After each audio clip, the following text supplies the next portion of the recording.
All right, welcome back to Tragedy and Hope Live. All right, before we get into the book today, we're going to look at this dollar bill symbolism a little bit more, or the semiotics.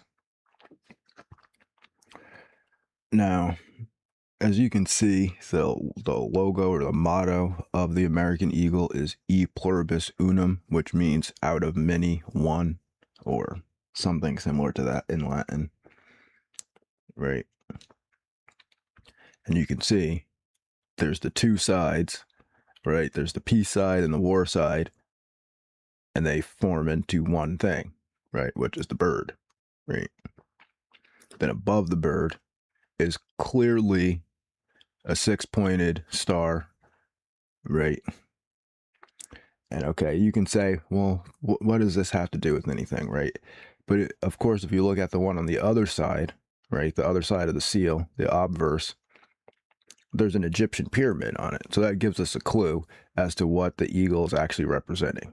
The eagle actually represents the phoenix rising from the ashes.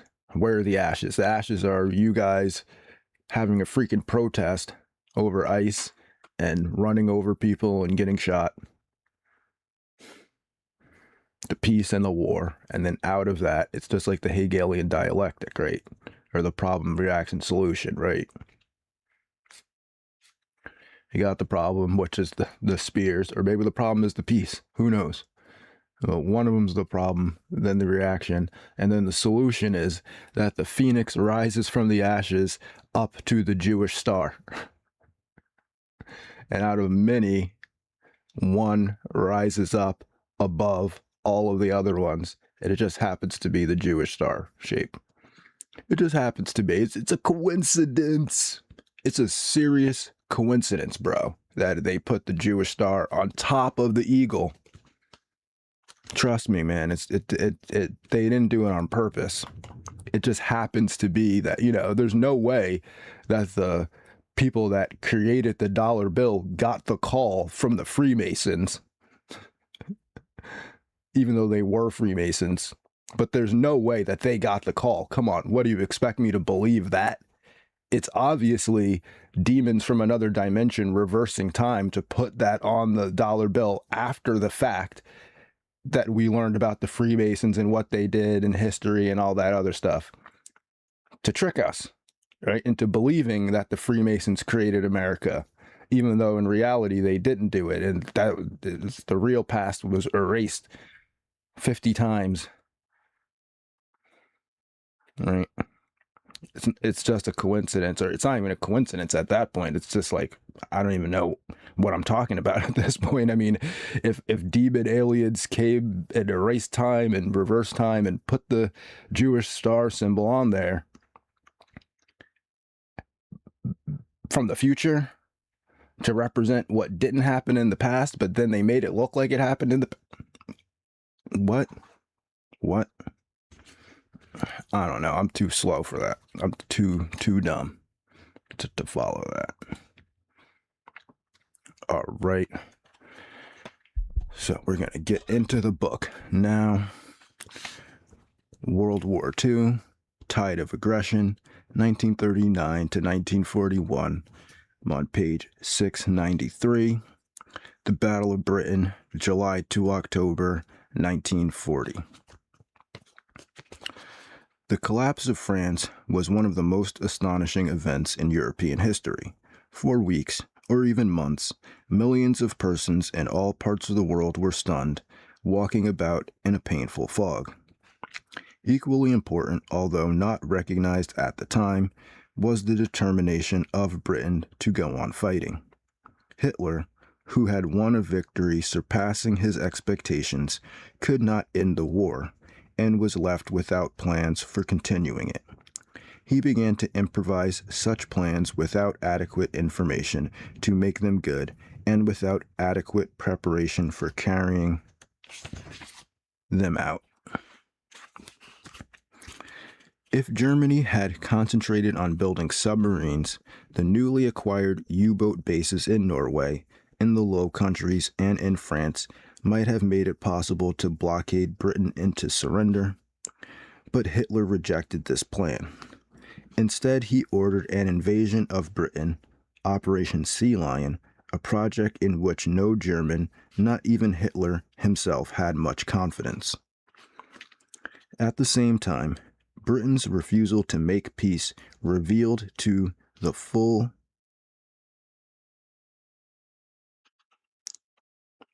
the inadequacies of the French armistice.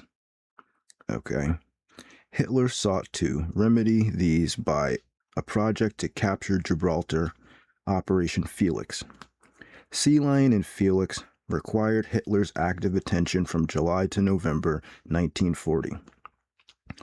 In the first half of December, Hitler put Sea Lion and Felix aside and replaced them with two new projects. The new projects sought to conquer all the Balkans, Operation Marita, and attack the Soviet Union, Operation Barbarossa. These went into operation in April to June 1941.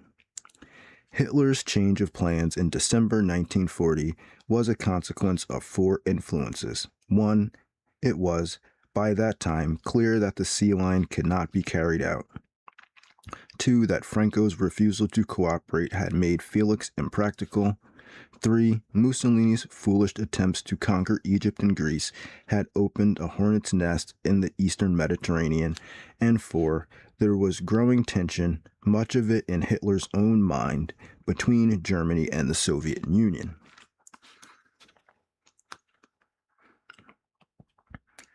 Operation Sea Lion was beyond Germany's strength, but no one saw this at that time.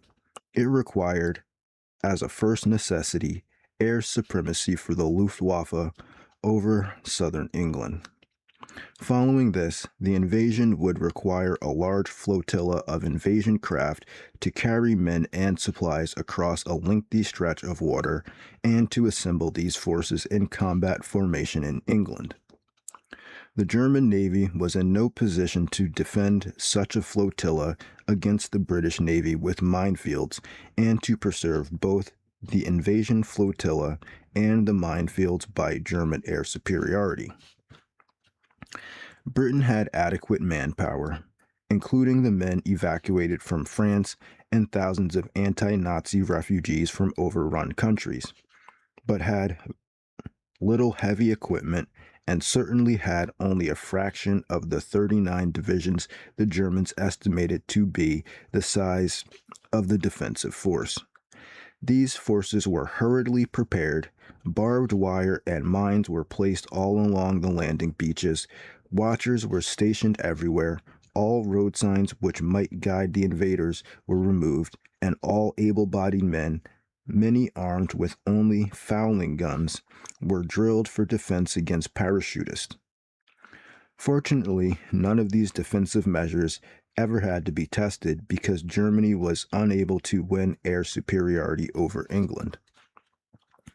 Although air superiority had not yet been achieved by Germany, orders for the invasion were issued at the middle of July. The date was finally fixed at September 21st, but it was postponed temporarily on September 17th and indefinitely on October 12th.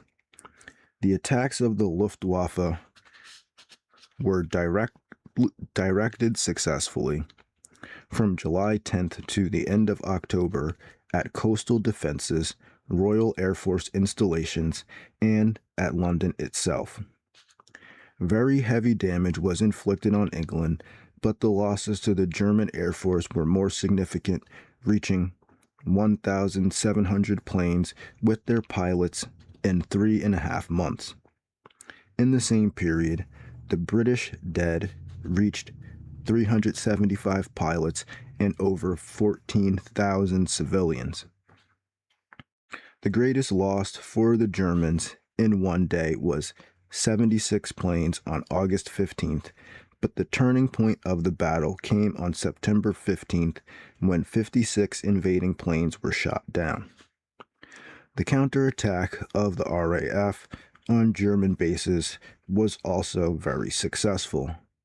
Hundreds of invasion craft, in some cases loaded with German soldiers under training, were destroyed. As the Battle of Britain drew to a close in October 1940, the Germans shifted to night bombing of British cities. This practice continued night after night, with fearful destruction and great loss of life until Hitler's attack on the Soviet Union in June 1941. During that time, millions of city dwellers, deprived of their sleep night after night, or crowded into ill-ventilated underground shelters, emerged each morning into scenes of conflagration and ruin to resume their daily work at the war effort. The calm courage and methodical devotion to duty of the average Englishman ended Hitler's sequence of diplomatic and military victories, and inflicted on Nazi Germany its first and decisive defeat. The successful defense of Britain, forcing Hitler to give up the project for invading England, was the turning point of the European War. Coming as the first year of the war was ending, a year in which Hitler had achieved unprecedented conquest, it ended any possibility of a short war and forced the Germans into a long struggle for which they had neither plans nor resources. The defenders were victorious in the Battle of Britain for 6 chief reasons. 1. The indomitable spirit of the English people put surrender out of the question. 2. British planes were equal in numbers and superior in quality to German planes. 3. British pilots were of better quality and with better fighting spirit. 4. The British operational organization was far superior. 5. Fighting over their own land, British pilots could usually be saved by parachuting. And 6. British scientific inventions were far ahead of those of Germany. This 6th point is of vital significance. Radar was used in scientific experiments in Britain as early as 1924. Adapted for defense against air attack in 1935, a chain of radar stations had been laid out in 1937 and began continuous operation in April 1939. Before war began in September, these stations could detect most aircraft at distances up to 100 miles. Eventually, a very elaborate, centralized system could report on all enemy planes over or near Britain. After the fall of France, special night fighter planes with their own individual radar detectors with a 3-mile range were being provided. When they began to shoot down German bombers in total darkness in December 1940, the Luftwaffe did not know what was happening. By March 1940, effective radar aiming devices were being attached to anti-aircraft guns on the ground. These increased the effectiveness of such guns in shooting down enemy bombers by 5-fold. These new devices were so helpful that over 100 bombers were shot down by night fighters in the winter of 1940 to 1941, and an equal number by radar anti-aircraft guns. Science was also applied to the British night bombing raids on Germany, but at a much later date. In 1940 and 1941, almost 45,000 tons of bombs were dropped on German targets, but 90% fell harmlessly in fields. In 1941, new navigational techniques using intersecting radio beams from 3 stations in England were used to provide greater accuracy in navigation for more planes. Using this method, Britain launched a 1,000-bomber raid on Cologne in May 1942. By the end of that year, an entirely new method was introduced. This had an accuracy of about 1 yard per mile of distance from the base and could place over half of the bombs dropped from 30,000 feet within 150 yards of the target at 250 miles distance. About the same time, early 1943, radar was adapted to allow bombers to see the targets through night or clouds. As we have already indicated, bomb damage, however great, had no decisive effects on Germany's ability to wage war, but the growing effectiveness of British and American bombing made it necessary for Germany to devote increasing amounts of its resources and manpower to air defense and to production of fighter planes, and by drawing German planes back to Western Europe from Russia, aided the Russian defense very considerably. All right, the next section is the Mediterranean and Eastern Europe, June 1940 to June 1941.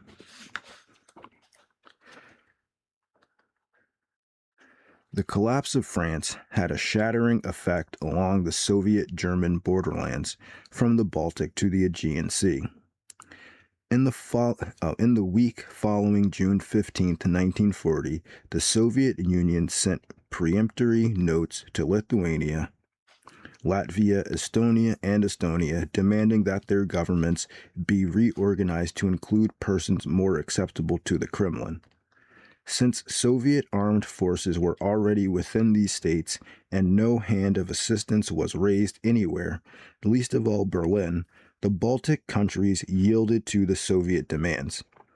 In the first week of August, the three new governments held elections in typical Soviet fashion, with only a single list of candidates. The newly elected parliaments at once sought and obtained union with Soviet Russia as socialist Soviet republics.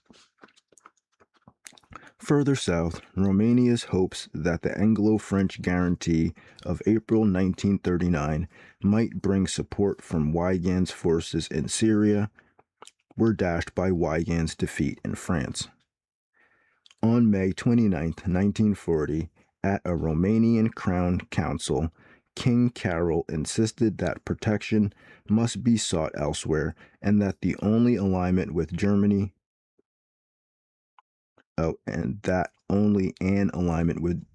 would permit Romania to resist any possible Soviet pressure. It was felt that Germany's need for Romanian oil would make it very unwilling to allow the war to spread to that area. Accordingly, Romania abandoned its policy of neutrality and aligned itself with Germany. The foreign minister, Grigor Gafencu, resigning in protest at the new policy. Probably ran over that guy's name, but Romania did not obtain the benefits it had hoped from its change in policy. On June 26, 1940, having previously notified Germany, the Soviet Union demanded Bessarabia and northern Bukovina from Romania within 24 hours. Germany protested against the demands for Bukovina, since this had not been granted to Russia in the Nazi-Soviet agreement of August 1939. Otherwise, Germany made no objection, although Hitler was personally disturbed and had to be reassured by Ribbentrop that he had actually agreed to give Bessarabia to the Soviet Union. The loss of Bessarabia was a severe blow to the more moderate leaders in Romania, but worse was yet to come. On August 26th, Hitler summoned Romanian leaders to Vienna and, in the presence of Count Ciano and representatives of Hungary, forced Romania to give 2/3 of Transylvania to Hungary. In return, Germany gave Romania a guarantee of its new reduced frontiers.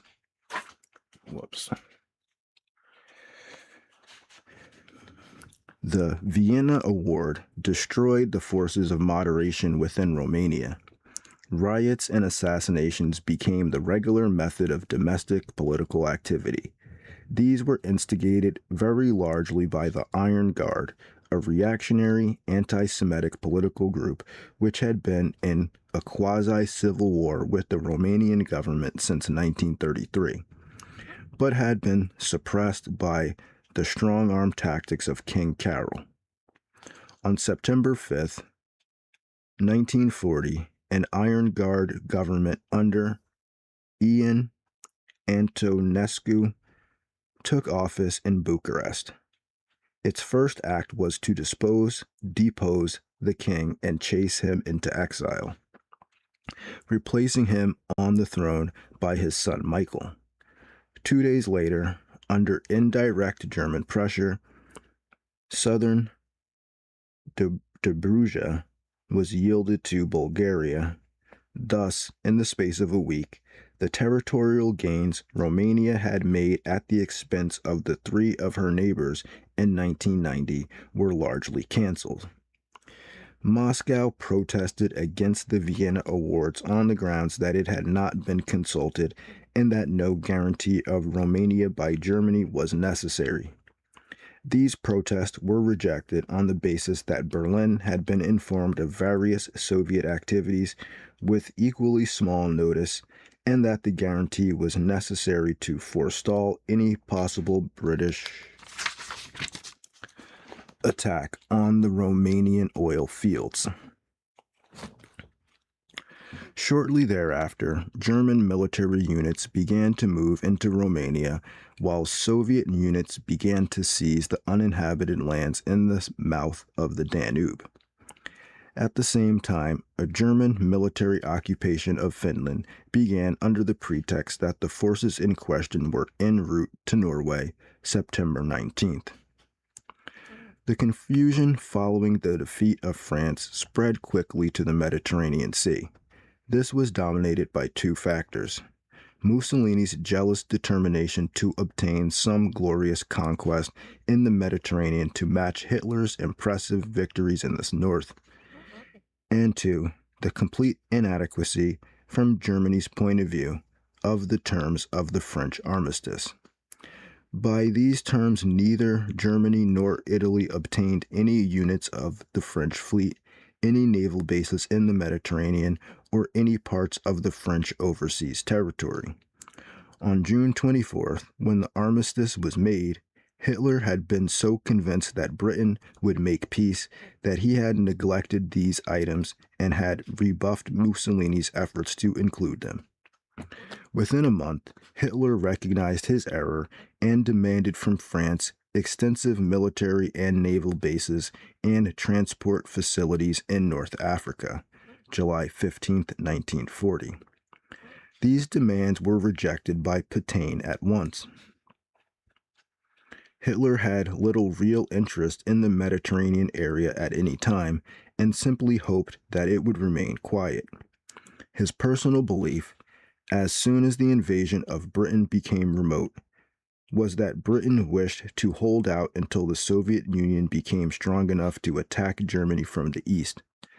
There is no evidence that the Soviet Union had any plans to do so, or that it was in communication with Britain in any such project, however remote, or that Hitler was afraid of Russia. On the contrary, the Soviet Union became, if anything, increasingly cooperative towards Germany, especially in the economic sphere, and by May 1941 was almost obsequious. All efforts for improved Anglo-Soviet understanding were rejected until after June 22, 1941, and Hitler, far from being fearful of the Soviet Union, despised it completely and was convinced that he could conquer it within a few weeks.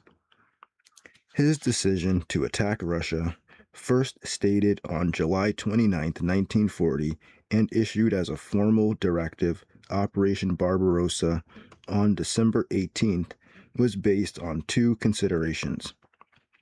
One, only by destroying Russia and all Britain's hopes based on Russia could Britain be forced to ask for peace, and two, Soviet cooperation with Germany was Stalin's personal policy and depended on his life, a factor regarded as too undependable to allow Germany to place any long-range expectation on it.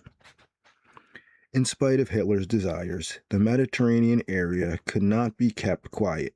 The inadequacy of the French armistice, Mussolini's demands for a more active Mediterranean policy, British naval success against the Italian Navy, Admiral Raeder's warnings that some defensive measures must be taken to avert any American intervention in French Africa. All these kept calling the Mediterranean to Hitler's attention at a time when he wanted to concentrate on the problem of how to attack the Soviet Union. In order to deter the United States from any intervention in West Africa, and in the belief that it would aid the anti-Roosevelt isolationists in the presidential election of 1940, Germany, Italy, and Japan signed a military alliance on September 27, 1940. This tripartite act announced with great propagandist fanfare, provided that the signers would aid one another in every way if one of them was attacked by a power not already involved in the European War or in the Sino-Chinese conflict. Sino-Japanese conflict.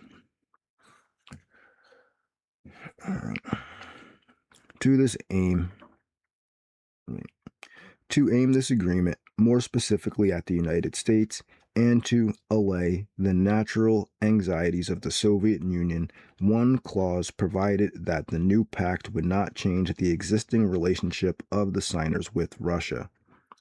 As we shall see in a moment, Ribbentrop's efforts in November 1940 to obtain Soviet adherence to the Tripartite Pact led to a turning point in the Nazi-Soviet collaboration. As France was falling in June 1940, Spain assured Hitler that it would enter the war on Germany's side as soon as it had accumulated sufficient supplies, especially grain, to be able to resist the British blockade. This assurance was repeated by Ramon Serrano Suñer, the Spanish foreign minister, and his brother, Señor Franco, in Berlin on September 17th. About the same time, Admiral Raeder spoke to Hitler about the need to exclude Britain from the Mediterranean by capturing Gibraltar and the Suez. To these possible objectives, Hitler added the idea of seizing some of the Canary or Cape Verde Islands, or even some of the Azores, to be used as defensive points against American attempts to land in French West Africa. About the same time, in September 1940, under pressure from pro-German collaborators led by Laval, Marshal Pétain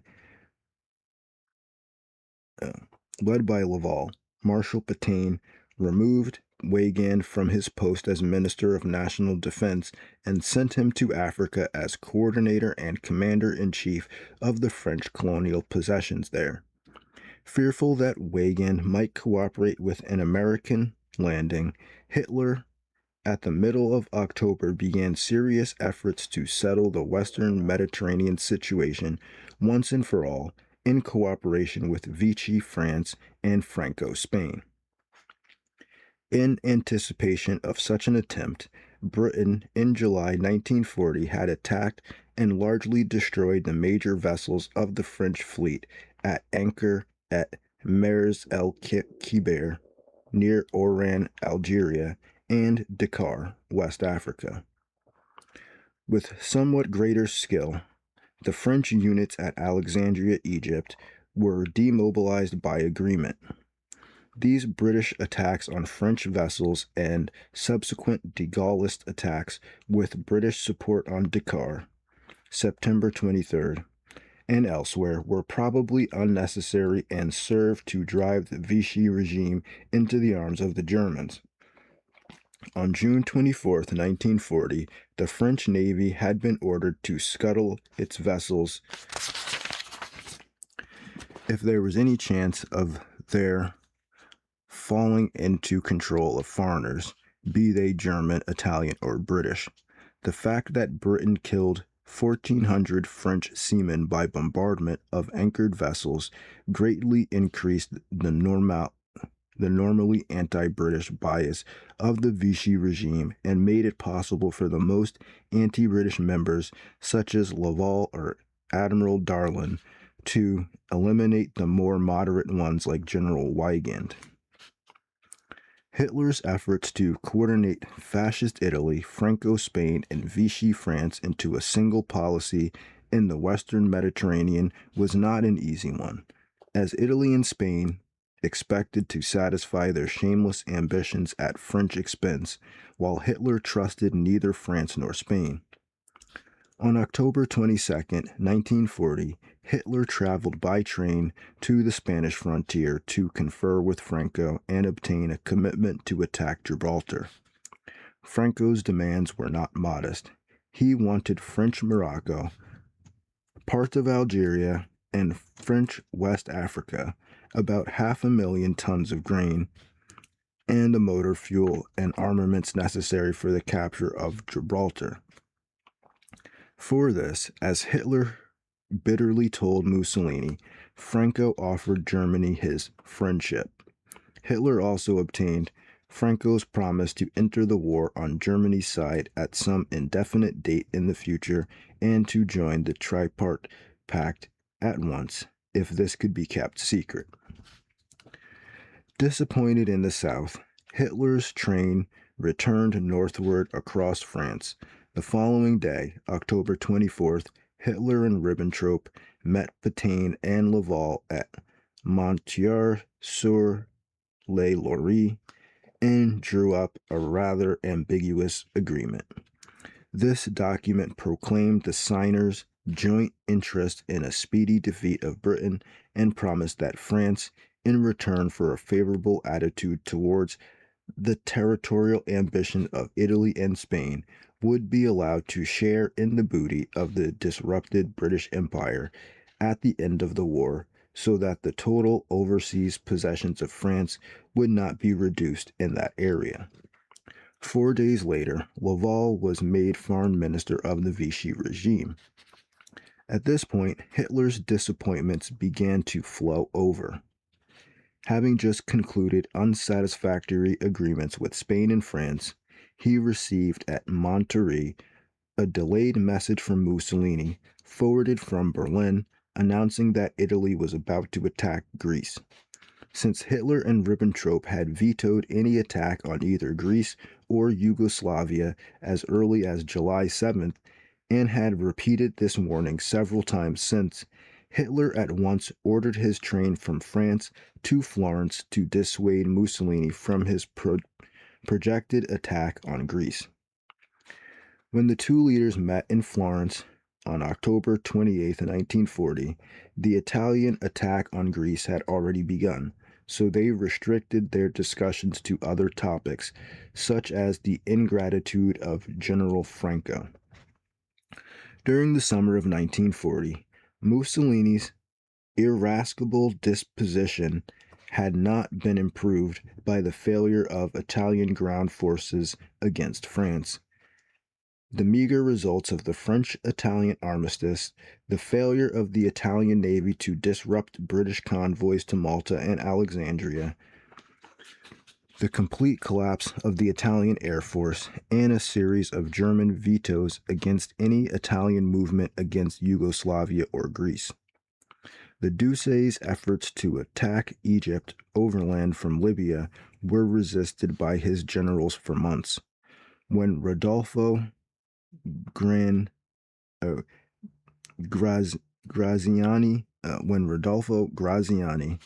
finally attacked on September 13th, he advanced without difficulty a distance of 70 miles in 5 days to Sidi Barrani in Egypt. There he stopped and refused to go on. Thirsty for some success to console his wounded ego, the Duce of fascism decided to attack Greece. The German military occupation of Romania was the final straw which broke his imperious patience. Hitler always faces me with the fait accompli, he told Count Ciano. This time I am going to pay him back in his own coin. He will find out from the newspapers that I have occupied Greece, and that way the equilibrium will be reestablished. The Italian generals were unanimously against the project and had to be driven to it. In an outburst to Ciano, Mussolini threatened to go personally to Greece to see the incredible shame of Italians who were afraid of Greeks. Unfortunately for Mussolini, his generals had better judgment than he had. The attack, which began from Albania on October 28th, was stopped completely within 3 weeks. The subsequent Greek counterattack carried deep into Albania, and Greek pressure continued throughout the winter. Wait. Okay, I think they meant winter here because it says continued throughout the winter. What is that? That can't be correct. Okay. As promised, in the guarantee of April 1939, Britain joined Greece against Italy at once, but its own weakness did not allow any substantial increase in its forces in the area. On November 11, 1940, 21 British planes made a torpedo attack on the chief units of the Italian fleet in Taranto harbor and sank 3 of 6 battleships at a cost of 2 planes and 1 pilot killed. 1 month later, on December 7, 1940, Graziani's forces of 80,000 men in Egypt were suddenly attacked by General Archibald Wavell with 31,000 men and 225 tanks. In 2 months, at a cost of only 500 killed, Wavell captured 130,000 Italians with 400 tanks, 1,300 cannons, and advanced westward 600 miles to El Agheila. Shortly thereafter, in an equally brief period, February 11th to April 6th, 1941, Italian East Africa and Ethiopia were conquered and 100,000 Italian troops destroyed by a British imperial force which suffered only 135 killed. The Italian failures in Greece and Africa, along with Franco's refusal to attack Gibraltar, forced a considerable rearrangement of Hitler's plans. In the space of 2 weeks, December 7th through the 21st, 1940, Franco flatly refused to execute Operation Felix, December 7th, and accordingly this project was canceled December 11th. Italy decided to ask for German and Bulgarian aid against Greece. The Nazi-Soviet rivalry in Bulgaria and Finland came to a head, and 3 new war directives were ordered by Hitler: Operations Attila, Merida, and Barbarossa.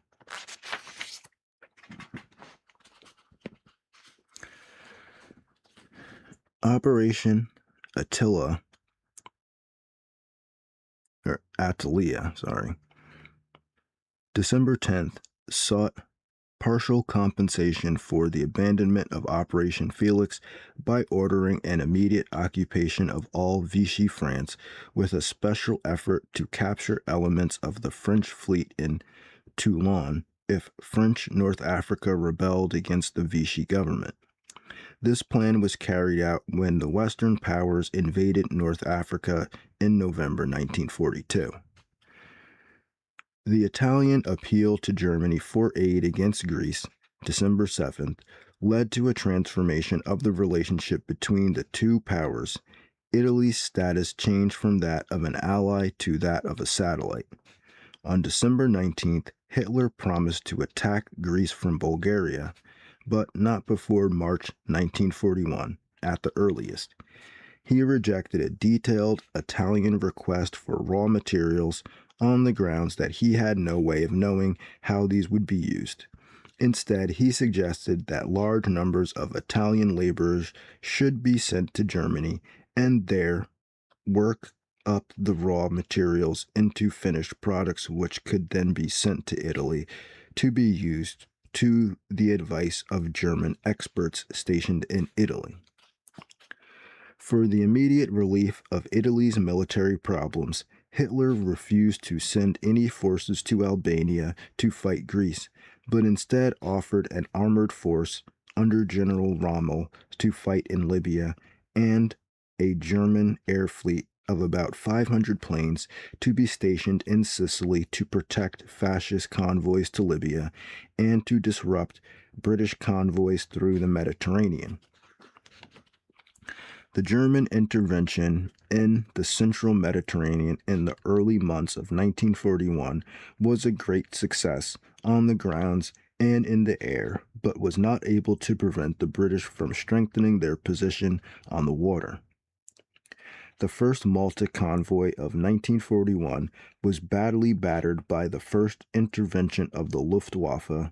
Britain's sole aircraft carrier in the eastern Mediterranean, Illustrious, was damaged so badly that it had to limp to the United States by way of Suez and around Africa for repairs. No other British convoy got through the Mediterranean for 4 months. On the other hand, Rommel's force was transported to Libya without loss. These two blows to Britain were somewhat balanced by a British naval victory over the Italians off Cape Matapan on March 28th and 29th of 1941. With the loss of one man in one plane, Britain sank 3 cruisers and 2 destroyers and damaged a battleship. This battle is notable for the first use of radar-controlled gunnery at sea. With this innovation, at night, the opening salvo of 6 15-inch guns by Warspite, or it could be Warspit, I'm not sure, scored 5 hits. Earlier in the engagement, in the daylight, the Italian battleship Vittorio Veneto fired more than 90 15-inch shells without a hit. As a consequence of this battle, Mussolini ordered the Italian fleet not to operate beyond the range of Italian land-based fighter planes until an aircraft carrier could be built. Accordingly, the Italian Navy played no role in the subsequent struggle for Libya, Greece, and Crete.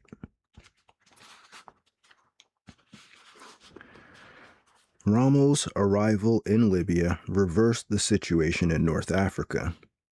He had tanks and good air support against British forces, which had been largely depleted by sending an armored division to Greece, landed at Piraeus on March 7th. This division and 3 infantry divisions were sent to Greece over the objections of the very able Greek commander-in-chief Alexander Papagos, who thought that withdrawal of troops from success in Africa to certain failure in Europe was a strategic error. Sounds like a smart guy. Striking at Aguila with a German armored division supported by 2 Italian divisions on March 31st, 1941, Rommel reached the Egyptian frontier on April 11th. In the meantime, Ribbentrop was engaged in involved diplomatic maneuvers.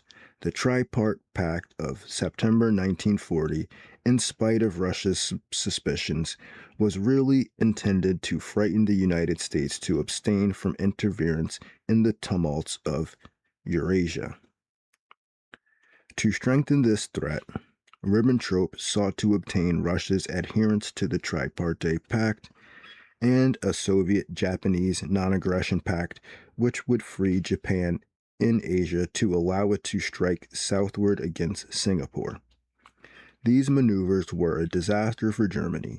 Futile efforts to obtain Soviet adherence to the Tripartite Pact merely succeeded in revealing the bitter German-Soviet rivalry in Bulgaria and Finland, while successful Soviet-Japanese non-aggression pact of April 13th, 1941 made it possible to withdraw Soviet troops from the Far East in sufficient numbers to save Moscow from Hitler's attack on that city in November. During Molotov's visit to Berlin on November 12th through the 15th, 1940, Germany offered the Soviet Union a worldwide division of spheres of influence among the aggressor states. Italy would take North and East Africa. Germany would take Western Europe, Western and Central Africa. Japan could have Malay and Indonesia, while the Soviet Union could have Iran and India. Germany, Italy, and the Soviet Union would pursue a cooperative policy in the Near East to free Turkey from its British connections and obtain for Russia freer access to the Mediterranean through the Dardanelles. Hitler offered Molotov a picture of a brilliant, if remote, future.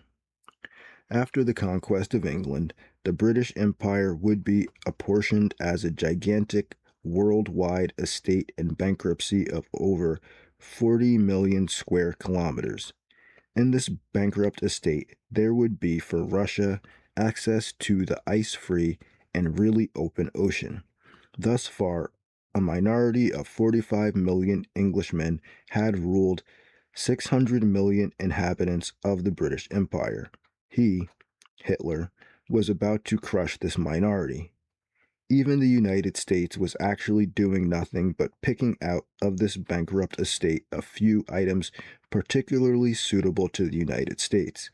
He wanted to create a world coalition of interested powers which would consist of Spain, France, Italy, Germany, Soviet Russia, and Japan, and would to a certain degree represent a coalition extending from North Africa to Eastern Asia of all those who wanted to be satisfied out of the British bankrupt state. Molotov was only mildly interested in these grandiose schemes about spheres of interest and seemed to have no ambition in respect to the British Empire. Instead, he wanted detailed answers to specific questions. Why were German troops stationed in Finland? Could not an accurate demarcation between Soviet and Nazi interest be drawn in Finland? Why could not the Nazi guarantee of Romania be balanced by a Soviet guarantee of Bulgaria, or, failing this, the Romanian guarantee can be cancelled? What were the exact limits of Germany's new order in Europe and of Japan's East Asian sphere? After hours of discussion, during which the Germans evaded Molotov's questions about Finland and Bulgaria, Ribbentrop offered Russia a protocol covering 5 points. 1. The Soviet Union would join the Tripartite Act. 2. The four powers would respect each other's natural spheres of influence. 3. They would undertake to join no combination of powers and to support no combination of powers which is directed against one of the four powers. 4. The four respective spheres of influence would follow the vague German suggestions. And 5. The three European powers would seek to detach Turkey from British influence and to open the Dardanelles to free passage of Soviet warships.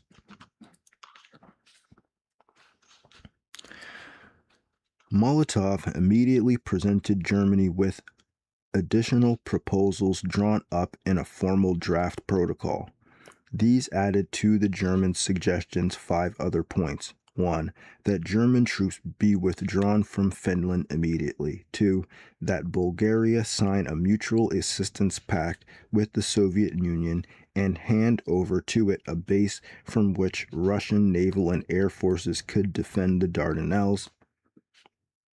3. That the area from Batum to Baku to the Persian Gulf be recognized as a center of Soviet aspirations. 4. That Japan yield to the Soviet Union its oil and coal concessions in northern Sakhalin. And 5. That the prospective agreement with Turkey to be expanded to include a Soviet military and naval base on the Bosphorus and Dardanelles and a guarantee of Turkish independence and territorial integrity by all three powers. Molotov's conditions for joining the Tripartite Pact enraged Hitler. 4 weeks later, he issued orders for Operation Barbarossa, a joint Finnish-German-Romanian attack on the Soviet Union. Before this could be carried out, however, the ambiguous situation on the German right flank in the Balkans had to be cleared up by Operation Marita.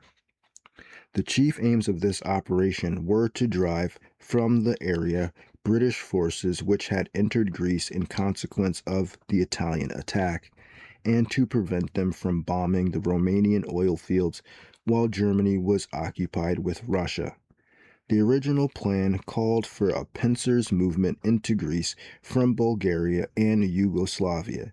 After these two countries had been brought into the Axis system by diplomatic activity. German forces moved steadily into Romania beginning in October 1940. 4 months later, Moscow was informed by Hitler that these occupying forces had reached almost 700,000 men. On March 1st, Bulgaria joined the Tripartite Pact, and these German forces began to occupy that country the same day. Yugoslavia did not succumb so easily. For almost 6 weeks, because of strong opposition in the country and in the cabinet, Regent Prince Paul resisted the German demands. When Yugoslavia accepted and signed the Tripartite Pact at Vienna on March 25th, it was able to obtain promises of substantial concessions and freedom in return. Freedom from any German military occupation, release from any promise of military support to Germany under the pact, and a promise of German support for Yugoslavia's desire for an outlet on the Aegean at Salonika. Soviet opposition to these German advances was somewhat indirect.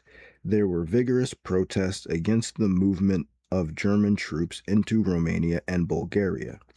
Turkey was informed that Russia would abide fully by the Soviet-Turkish Non-Aggression Pact of 1925 if Turkey became involved in hostilities with a third power, meaning Germany.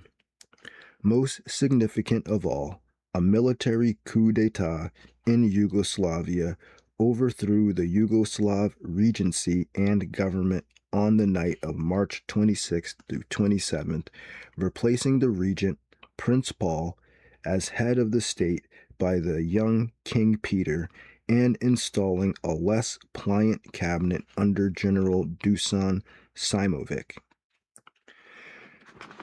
This new government signed a treaty of friendship and non-aggression with the Soviet Union on the night of April 5th through 6th. Less than 6 hours later, Belgrade was subjected to a violent bombardment from the Luftwaffe, and 33 German divisions began to invade Yugoslavia and Greece. Both countries were overrun within 3 weeks and were divided up among the jackal collaborators of Nazi Germany. From Bulgaria and Hungary, Yugoslavia was invaded by 3 German columns. The 2 satellite states followed along behind to occupy the areas allotted to them.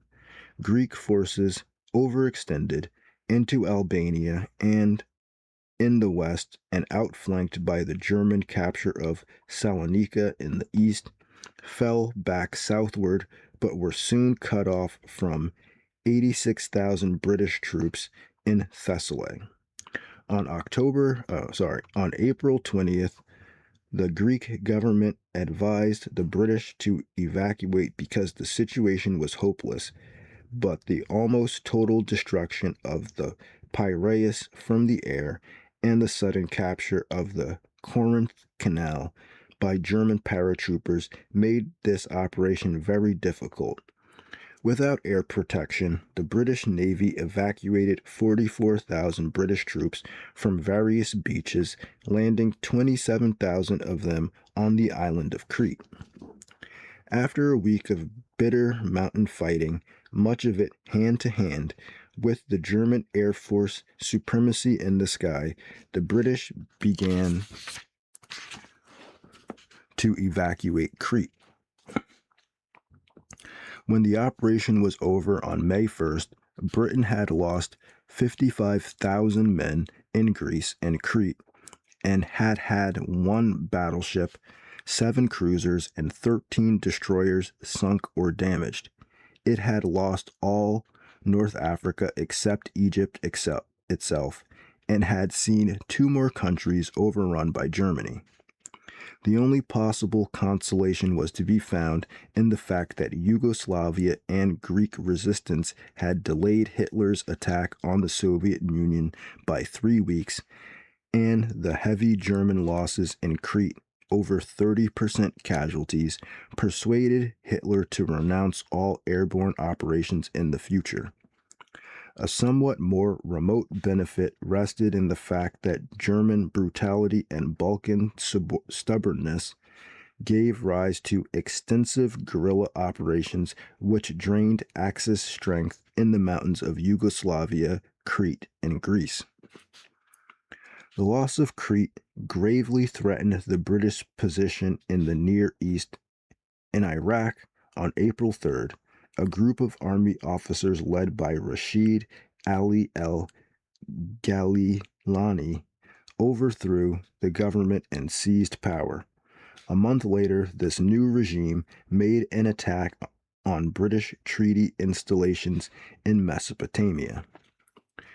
Admiral Darlan provided the base in Syria for Germany and Italian planes to aid the rebels, and on March 28th signed the Paris Protocols, which took France into the war on the side of Germany.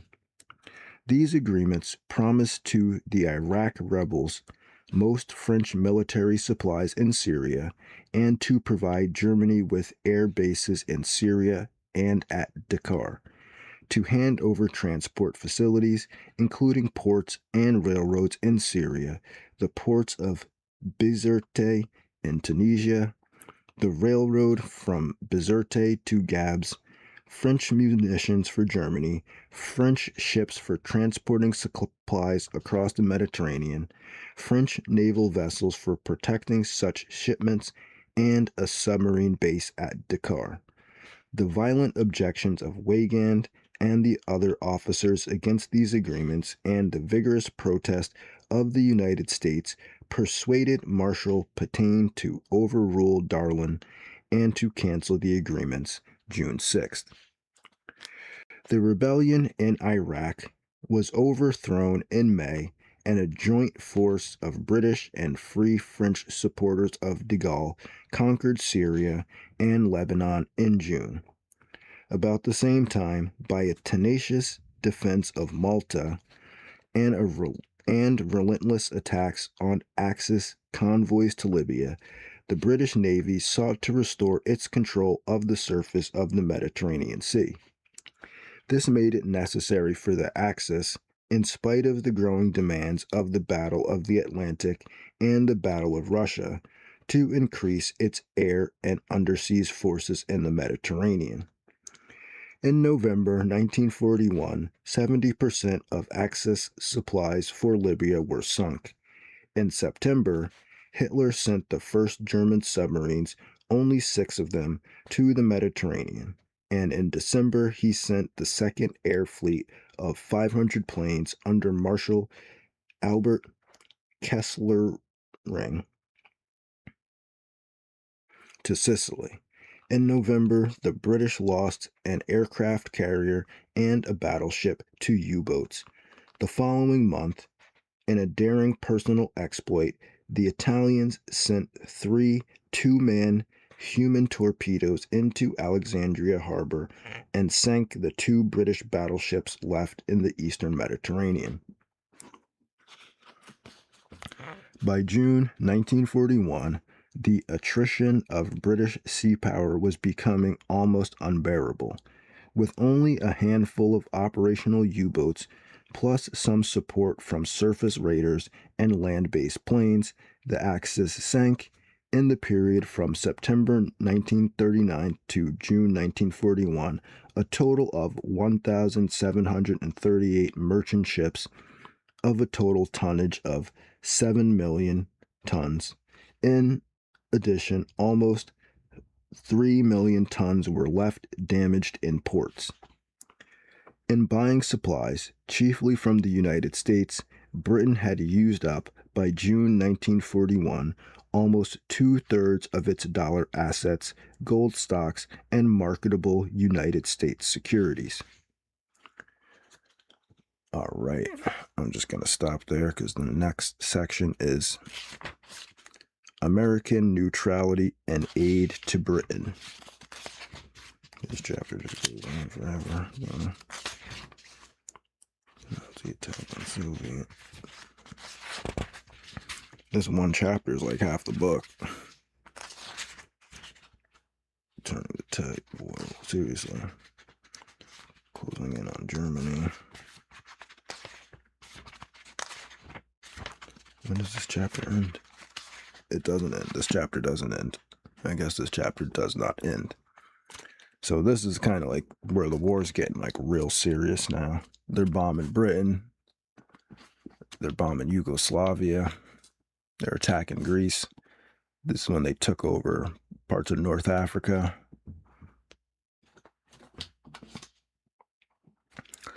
Not much to really say there. A lot of dates, a lot of names. You can see what was going on. Basically, Hitler was done negotiating with people. He already had his plan to take over Europe. And, you know, Britain him and Britain, they thought that they were working together against the Soviets, which they kind of were. So it's kind of complicated a little bit because, you know, neither group wants any other group to gain too much power until the point where they can kind of flank them and checkmate them. Like that seems like what the plan is. Like each group was trying to like, well, we'll work with you right up until the point where we destroy all the other enemies and then we'll turn on you. Right. And so that's kind of what it seems like, the whole Machiavelli thing there, where they're just working with each other. It's like the Highlander, right? Like where they're each going around killing all the other Highlanders until there's only one Highlander left, right? But they'll kind of work together sometimes to hunt one of the other ones down that's giving all of them like problems, right? But then it goes back to there can be only one, right? So that's kind of what's going on in that chapter, or that section of the chapter. So I'm going to get out of here with that. Thanks for watching the video. If you did, if you didn't, you won't hear this. Anyway, have a good day and peace.